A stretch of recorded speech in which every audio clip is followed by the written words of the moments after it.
Hello students, a warm good morning to all of you. Dear students, today we are going to start our chapter 6, the Browning version of our Hornbill book. This is prescribed in your syllabus. So dear students, uh, this is a play. This is a play, a Terence Rattigan. Okay the Browning version browning का ये बहुत बड़ा play है बच्चे ये, और उसमें से एक छोटा सा एक्सर्ट है जो यहाँ पे वो एक्सट्रैक्ट है वो लिया गया है उस प्ले में से. So this is the play the Browning version. There are four characters in it. Okay, there are four main characters in it: Mr. Frank, Mr. Croker Harris, Taplow, and Millie Croker Harris. She is a wife of Mr. Croker Harris. Taplow is a student in this play, and Mr. Frank is a young science teacher, and Mr. Croker Harris is a middle aged, you can say 15 to 50 to 55 mid. Okay, so middle aged person and Millie Croker Harris. So first of all, we will do the introduction of this chapter. This chapter is a short extract from the play The Browning Version. एक छोटा सा extract होता है एक part, एक टुकड़ा, एक piece जो कि ब्राउनिंग वर्जन से लिया गया है. Written by Terence Rattigan. It is one act play set in a school. One act play है, एक ही जगह पे है, यानी कि कहाँ पे सेट हुआ है? In a school. There are four characters in the play: Taplow, Frank, Millie Crocker Harris and Mr. Croker Harris. Okay, Millie Croker Harris means she is a wife of Mr. Croker Harris. Taplow is a 16 years old student. In this play, Taplow is a 16-year-old student here, and Frank is a young science teacher, and Mr. Croker Harris is a middle-aged science teacher. Taplow has arrived in the school to do extra work for Mr. Croker Harris. Now Taplow has arrived in the school. Why? Because he has to do extra work. And before some time in school days, he was suffering from fever, any disease. So that's why he couldn't attend his school. So now he is coming here to do some extra work. Okay, so he meets Frank. They both engage in conversation while Taplow waits for Mr. Harris. So in school he meets Mr. Frank. He is a young science teacher. So they started conversations because Taplow has to wait for Mr. Harris. So they started a conversation. Later enters Millie, Mrs. Croker Harris' wife, who talks to Taplow. बाद में कौन entry करता है? Mister Crocker Harris wife who talks to Taplow. And this play highlights the attitude of a teenage student. So my dear students, ये जो play है वो highlight करता है आज के टीनेज जो स्टूडेंट्स हैं उनके एटीट्यूड को towards his teacher. His comments are shocking. उनके जो कॉमेंट्स वो बहुत शॉकिंग है. Why? Because they are very close to reality. He imitates, यहाँ तक कि जब हम इस प्ले को जब रीड करेंगे तो आपको पता चलेगा, he imitates the voice of mister Crocker Harris. Imitate means copy, नकल करता है, वो कॉपी करता है. He calls the man almost inhuman. He is mortally afraid of his teacher. अक्सर वो क्या है कि मिस्टर क्रोकर हैरिस से वो फियर भी करता है. His promotion depends on the whim और goodwill of his teacher encourage him to do so. उसका जो प्रमोशन है वो डिपेंड करता है, पता नहीं कि वीम मीन्स कुछ डाउटफुल है या गुडविल अच्छा आएगा. He hates the Greek. और हम इस प्ले में ये भी पढ़ेंगे कि ग्रीक प्ले का वो यहाँ पे डिस्क्राइब करता है और वो उससे हेट करता है. He hates the Greek play because he doesn't like the teacher's method of teaching. Why? उसको देखो, ग्रीक प्ले तो वो लाइक करता है, ग्रीक प्ले उसको अच्छा लगता है, उसकी स्टोरी भी उसको अच्छे से समझ आ रही, but what does he want to say? He want to say that he doesn't like the method of teaching of his teachers. Mister Crocker Harris seems to hate people in order to make them like him. The description of the teacher is damaging. It reflects upon the hopeless quality of teachers. So this is the introduction and short in brief summary you can say, students. So this is the overall introduction of this play, the Browning version. Notice these expressions in the text infer their meaning from the context: remove, slackers, muck, captain, good carried away, cut, sadist, shrivelled up. ये सारे के सारे जो words हैं वो हमें इस play में देखने को मिलेंगे. Then we will know the meaning of these, okay, one by one. So remove, first of all we will discuss the remove. वैसे तो देखो अगर हम मीनिंग की बात करें तो रिमूव का मीनिंग क्या होता है, हटा देना, फिनिश कर देना, यहाँ से निकाल देना, लेकिन according to this play remove means to get promotion. जैसे कि हम हमारे स्कूल में क्लासेज में प्रमोशन गेट करते हैं 6 to 7, 7 to 8, 9 to 10th, in same manner in British schools they get removed to get promotion, okay, to get to take admission in next class. So now let us start this chapter. This is an excerpt from the Browning version. The scene is set in a school. Frank is young and Croker Harris middle-aged. Both are masters. Taplow is a boy of 16 who has come in to do extra work for Croker Harris. But the letter has not yet arrived and Frank finds Taplow waiting. This is means the Browning version is an excerpt. Excerpt means extract. Extract means a small part. ठीक है, a small part from the Browning version. Browning version is a very vast play and it is a very short part of Browning version. And in this play, the scene is set in a school. And you can see here Frank and Croker Harris. Frank is young and Croker Harris middle aged. Both are masters. दोनों के दोनों masters हैं, लेकिन यहाँ पे compare किया गया है, एक जो टीचर है यंग एज्ड है वो लीनियंट है, हंसी मजाक वाला है, कॉमेडी वाला है, और एक जो क्रोकर हैरिस है वो एंग्री नेचर वाले हैं, थोड़े से रूल फॉलो करने वाले हैं, स्ट्रिक्ट टीचर हैं। लेकिन इसका मतलब ये नहीं कि लीनियंट है वो अच्छा टीचर है, स्ट्रिक्ट वाला अच्छा नहीं है, नहीं, दोनों अपनी अपनी जगह पे परफेक्ट हैं, ठीक है। Both are masters. Taplow is a boy of 16 who has come in to do extra work. Taplow is a boy of 16 years and who has come in to do extra work. Why has he come to school? He has come to school for an extra work that is given by Mr. Croker Harris. But the letter, L-A-T-T-E-R, letter, letter का meaning होता है बच्चे यहाँ पे, letter means denoting the second person out of the two. जब हम दो की बातें करते होते हैं तो उसमें से सेकंड पर्सन की जब हम बात करते हैं तो उसके लिए L-A-T-T-E-R वर्ड यूज होता है बच्चे. But the letter has not yet arrived. लेकिन जो सेकंड पर्सन, देखो फर्स्ट ही has reached in the school but the second person has not yet arrived and Frank finds Taplow waiting. And after that Frank sees Taplow and Taplow is waiting for someone. So Frank see this thing. Now they start conversation, okay. Frank, do I know you? Frank, अब Frank पूछ रहा है टैप्लो से, क्या मैं तुम्हें जानता हूँ? टैप्लो, नो सर, नहीं sir. Do you know me? Frank, what's your name? Now Frank ask Taplow about his name, कि what's your name? Taplow, Taplow कहता है टैप्लो.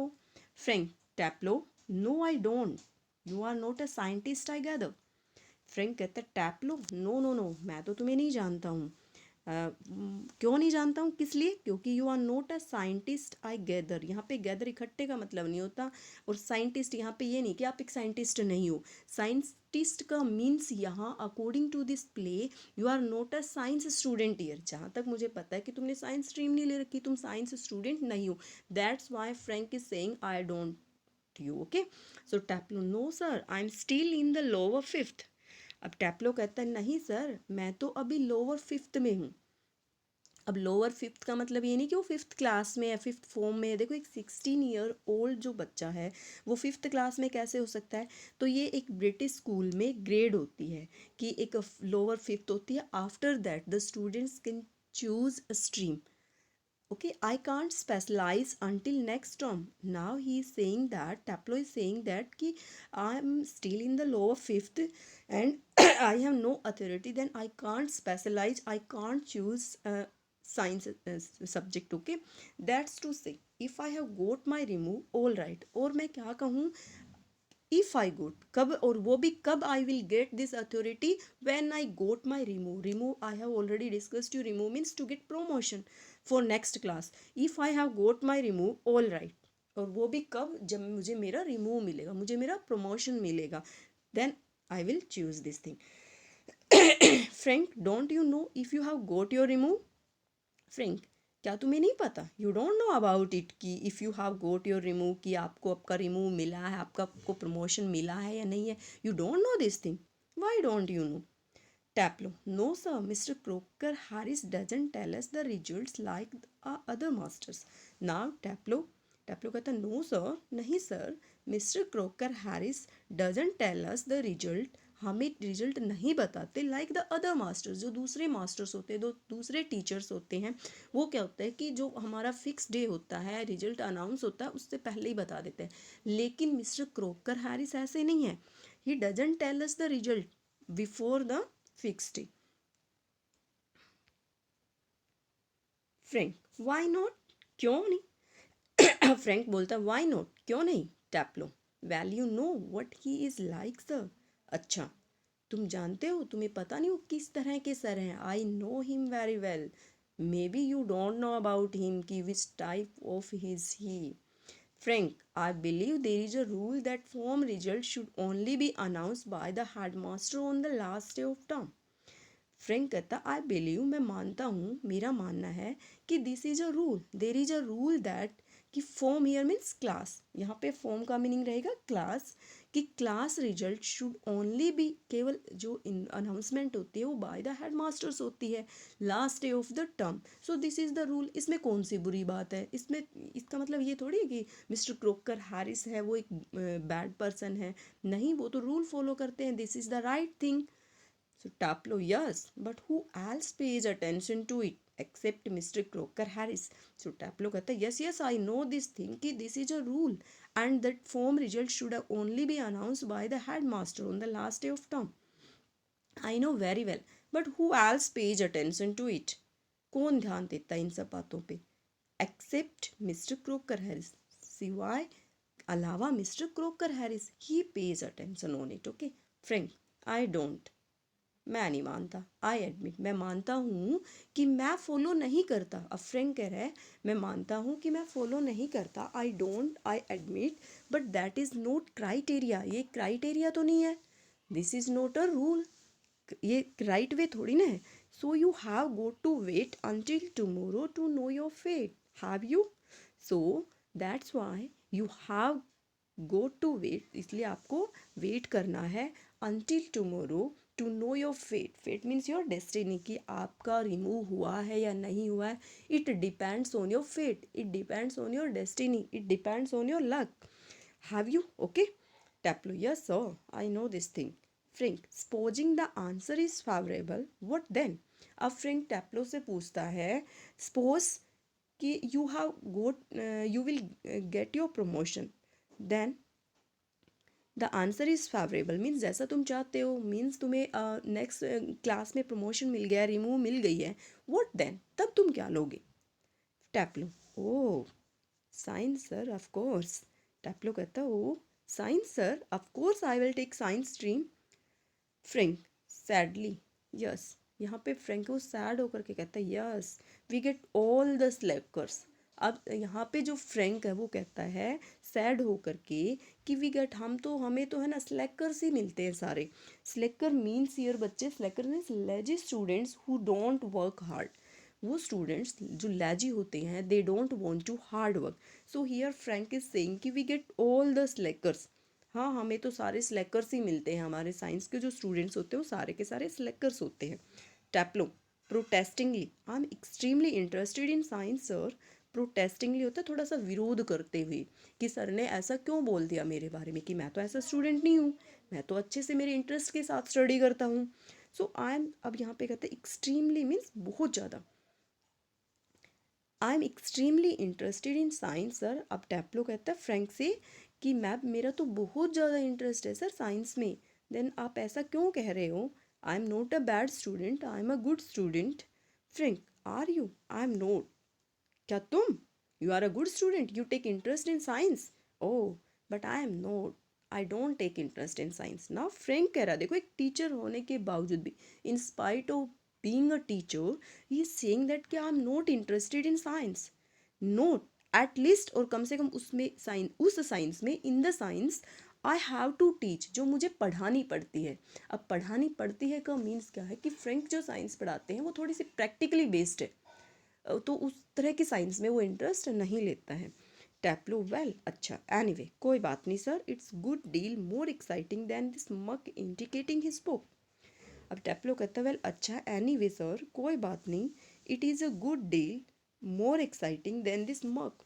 कहता है कि एक अच्छी डील होगी, बहुत अच्छी होगी बजाय इस मक से। इंडिकेटिंग इज बुक, उसने अपनी कोई बुक ली हुई है, उस बुक की साइड वो इंडिकेट करते हुए कहता है कि इस मक से तो अच्छा ही होगा। अगर मैं इस मक से कंपेयर करूँ, muck means here my dear students, muck means होता है useless which is no good. कि एक बुक है, यहाँ पे बुक के लिए कि यूजलेस, कोई यूज नहीं है इसका, बिल्कुल यूजलेस, अच्छी नहीं है वो, इंटरेस्टिंग नहीं है, यू कैन से। तो यहाँ पे टैप्लो कह रहा है कि कोई बात नहीं, आपने कहा ठीक है कि इंटरेस्टिंग नहीं है, आप इंटरेस्ट नहीं लेते हो, लेकिन इस बुक से अच्छी। अब फ्रैंक कहता है, फ्रैंक व्हाट इज दिस मक, ये मक, ये मक क्या है ये। टैप्लो एस्चाइलस सर द एग्मम, एस्चाइलस सर द एग्मैनन, ये बुक का नेम बताता है, एस्चाइलस कहता है उस बुक का नेम बताता है Agamemnon. Frank and you considered view is that the Agamemnon is mock, आपका क्या कहना है, फ्रैंक कह रहा है टैप्लो से, आपका क्या कहना है, आपका क्या व्यू है कि जो एग्मैनन है वो मक है, यूजलेस है। टैप्लो वेल अच्छा no sir I don't think the play is muck, मेरा ये कहना नहीं है कि जो प्ले है वो मक है, प्ले है वो यूजलेस है, प्ले यूजलेस नहीं है। The play is very interesting exactly, I when I read it then I take interest in it, but I suppose in a way it is rather a good plot. और अगर मैं बात करूँ इसकी, तो इसका जो प्लॉट है वो भी काफ़ी अच्छा है। A wife murdering her husband, इसमें एक जो स्टोरी है, एक वाइफ है वो अपने हस्बैंड का मर्डर कर देती है, ऑल दैट सब कुछ अच्छा है। I only meet the way it is told to us, मैं जो बात कर रहा हूँ, मेरा जो कहने का मीन है वो केवल ये है, जो teaching way of teaching method जो है वो अच्छा नहीं है। Just a lot of Greek words स्ट्रंग together, a lot of, जो इसमें बहुत सारे ग्रीक वर्ड्स हैं ना, स्ट्रंग टूगेदर है। स्ट्रंग टूगेदर मीन्स कि जो दो दो वर्ड्स को कंबाइन करके, हम जब टू वर्ड्स को कंबाइन करके और उनसे कुछ यूजफुल मीनिंग जब निकालते हैं, तो उसमें बहुत सारा टाइम है वो कंज्यूम होता है। And 50 lines if you get them wrong, और 50 lines if you get them wrong means कि अगर जब कोई पढ़ेगा या मेरा पेपर जब कोई चेक करेगा, तो जो रेड लाइन्स हो जाती है ना, क्या टीचर को क्या लगता है ये भी रॉन्ग है या ये भी रॉन्ग है, इस तरह से 50 लाइन्स मेरी है वो रेड रेड रेड हो जाती हैं, और I will get less mark. So this is the way teaching of method I don't like sir, that's why I'm saying so. Strung together means here to combine two different things something useful. ठीक है, जब आप दो words को combine करते हो एक useful meaning के लिए, then we can say strong together. Okay friend, you sound a little bit Taplow, आप थोड़ा कुछ ज़्यादा गलत नहीं बोल रहे हो। Taplow I am rather sir, yes sir, हाँ यस यस। फ्रेंड कैप्टन, ये जो हमारा कॉन्वर्सेशन का वर्ड था, कैप्टन, कैप्टन, कैप्टन होता है to make someone stay in a place specially in a school as a punishment. क्या तुम ये भूल गए हो, कैप्टन होता है कि फ्रैंक कहता है कि तुम किस लिए यहाँ पे बुलाए गए, स्पेशली इन अ स्कूल में एज अ पनिशमेंट, बिकॉज तुम्हें you have to do here extra work ना। Taplow no sir extra work. Frank extra work on the last day of school, और last day of the school में आपको extra work करना पड़ रहा है। टैप्लो yes sir, and I might be playing golf, you had, you would think he had have enough to do anyway himself, considering he is leaving tomorrow for good, but oh no, I missed a day last week when I was ill, so here I am and look at the weather sir। कहता है yes sir, I have to do extra work here because uh, I missed a day last week because I was ill. So that's why I'm here, and sir, see the weather outside. The weather is so pleasant, and if I would not come here, then I might be playing golf. It's a very good thing for me. Frank, bad luck. Still there is one comfort. So आपका तो bad luck हुआ ना, फिर भी कोई बात नहीं, take rest. You are pretty well certain to get your removed tomorrow for being a good boy in taking extra work. You are pretty well, बड़े अच्छे दिख रहे हो, बड़े और भी अच्छे दिखोगे आप जब next day tomorrow you will get your remove, you will get your promotion, you will gate you will listen the news for your next class, a good boy in taking extra Taplow. Well अच्छा, I am not so sure sir, लेकिन मैं sure नहीं हूँ इसके बारे में sir, कि मुझे नहीं पता कि आई विल गेट रिमूव और not, that would be true of the ordinary master, all right okay, जो भी होगा वो ordinary masters will tell us. They just wouldn't dare not to give a chap to remove after he's taking extra work.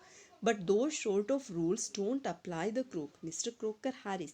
I asked him yesterday outright if he had given me a remove. And do you know what he sad sir, जैसे कहता है कि they just wooden dare, इतनी हिम्मत नहीं होती है कि कोई रिमूव के बारे में उस सर से पूछे। अ चैप टू रिमूव, चैप होता है a man who, you know आप अच्छे से जानते हो उस मैन को, कि जब मुझे एक्स्ट्रा वर्क दिया गया है तो किस तरह से हमारा रिजल्ट बताएंगे। बट दो शॉर्ट ऑफ रूल्स, कुछ हमारे रूल्स होते हैं जो डोंट अप्लाई, जो कि क्रोक पे अप्लाई नहीं होते। Mister Crocker Harris, crook means year. मैंने उनसे पूछा yesterday sir if he had given me a remove, अगर आपने मुझे रिमूव दे दी है, and do you know what he said, तो उन्होंने हमें क्या कहा। फ्रैंक, नो नहीं, व्हाट क्या, टैपलो, imitating a very gentle rather throaty voice my dear। अब टैपलो है यहाँ पे इमिटेट कर रहा है, कॉपी कर रहा है वेरी जेंटल वॉइस में, बट एक throaty voice, throaty voice means थोड़े से गुस्से वाली वॉइस में। My dear Taplow, I have given you exactly what you deserve, no less and certainly no more, do you know sir, I think he may have marked me down rather than up for taking extra work, I mean the man's hardly human, he breaks off quickly, sorry sir, have I gone too far। अब यहाँ पे टैपलो imitate करता है और ऐसे रोयरिंग sound में वो बोलता है, my dear Taplow, I have given you exactly, मैंने आपको बिल्कुल ठीक वही दिया है जिसके लिए आप डिजर्व करते हो, न ज़्यादा न कम। सो सर क्या आपको पता है, आई थिंक ही मे, कि वो मुझे मार्क कर चुके हैं, रादर देन अप, डाउन कर चुके हैं बजाय अप करने की, मीन्स रिमूव करने की, for taking extra work, I mean man's hardly human, he breaks off quickly, sorry sir, have I gone too far. अब फिर वो तुरंत अपनी उसी पोजिशन पर आता और कहता है कि मैं बहुत कुछ ज़्यादा बोल गया हूँ सर के बारे में, कहीं आपको बुरा तो नहीं लगा हुआ। So my dear students, have a nice day. You will listen this video carefully and you will try to understand it. Thank you. Have a nice day.